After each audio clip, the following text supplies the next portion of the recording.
Semen is of an extraordinary level of potency. You are using it to spill it on the JNU bed sheets, okay? If that's how you're using it, well, that's your compulsion. We have a biology, we cannot put it under the carpet, it's there. Body has its needs, as there is physical hunger, so there is sexuality, but to what extent is your choice. So, in the yogic culture, this is called as virya. It is one of the most potent things. Obviously, it has a potency if you know how to explore.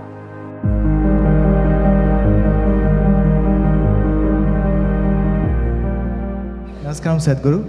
I want to know that when a student steps into college, all of a sudden he or she gets access to a huge amount of pornographic material which so far was off limits for him or her. And in the process, he or she enjoys that, and as we said, he or she experiences heaven on earth.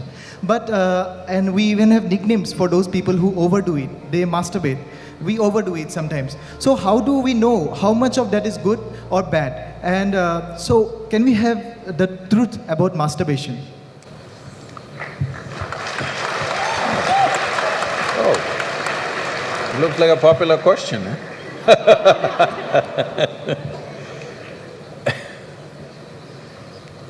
See, we have a biology, we cannot put it under the carpet, it's there. It's best we address it for what it is. But right now the problem in the world is, because certain religious institutions in the world took this attitude that the very biology of the human being is wrong, because of this, culture started hiding it under the carpet.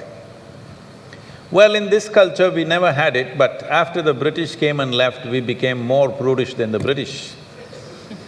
But before that, if you look at our temples, all the outside temple art is all pornographic, if that's what you want to call it. But we don't call it pornographic, we are only talking about the various dimensions of human biology. Because we don't see it as wrong, but we see it as the periphery of life. If you stay there only, you will stay on the physical dimension forever, you will not explore anything else. So in the temple, always it's the periphery. You are supposed to look at that and understand it's the periphery of life and try to make an attempt to go deeper, but at the same time not to be in denial of it. Not to glorify it or not to be in denial of it is the most important thing.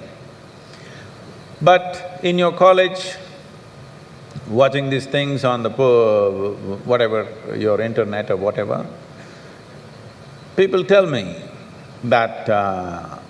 somebody told me, I don't know if these percentages are correct. When I was asking, what is the content? I was trying to understand the internet and its content, what is the real content on the internet? They're telling me, you should know, they're telling me 70% of the content on the internet is pornography. Is it so? Is it so? You must be the expert.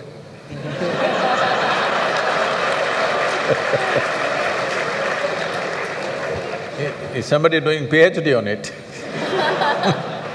They told me 70%. I said 70% is unreasonable and sick levels of pornography. If it occupies a small percentage, it's okay. 70% of a technological platform which could do millions of things, unfortunately is pornographic, just biology of life. It's very unfortunate because once you come as a human being, your biology is not the front end of your life. It is one part of your life. This cerebral capability came so that your intelligence becomes the front end of your life, and if you become conscious, your consciousness becomes the front end of your life. Biology is the front end of a bull. It's okay for him, that's all he knows. But biology should not be the front end of a human life, it is part of our life. We are not denying it. So, at a certain stage in your life, it's like this. A 95-year-old man went for a medical checkup with his doctor. The doctor did a thorough checkup and said, "Hey, old boy, you're doing great for 95, no problem with you." Then the old man asked, "Doctor, but what about my sex life?" Then the doctor looked at him and asked, thinking about it or talking about it?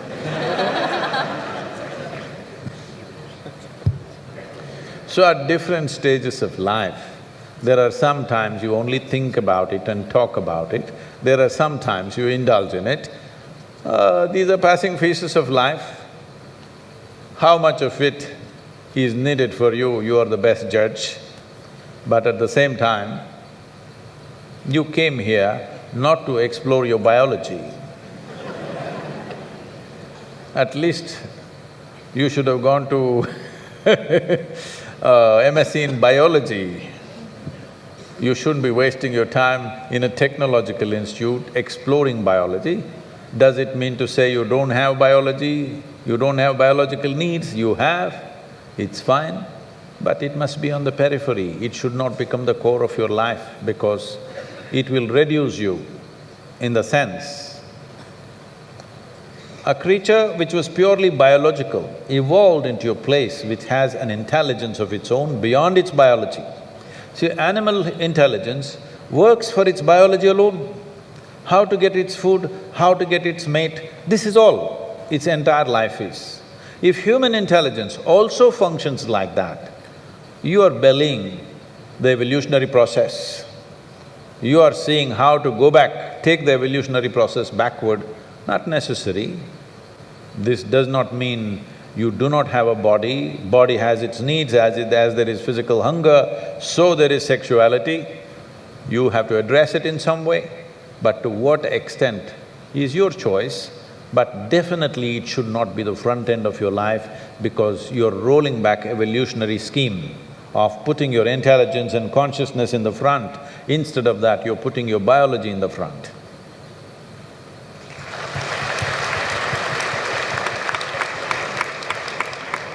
How important is a man's semen for physical, mental and spiritual well-being?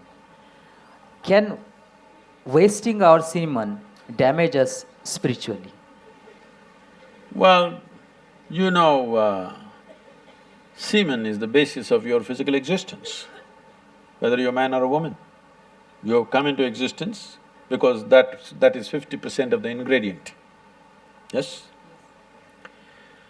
Well, we have skin, we have epithelial cells, we have hair, we have many other aspects of body, you know, heart, liver, kidney, so many things.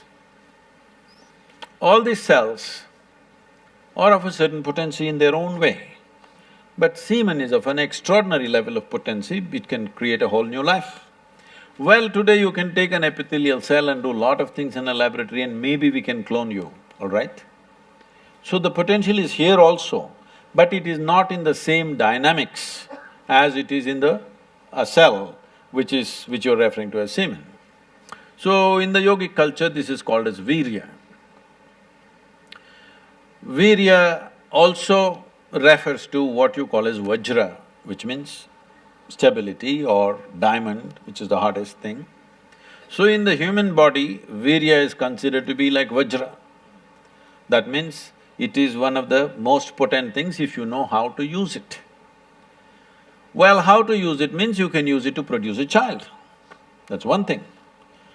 Well, if you are… this question is coming because you are using it to spill it on the JNU bed sheets, okay?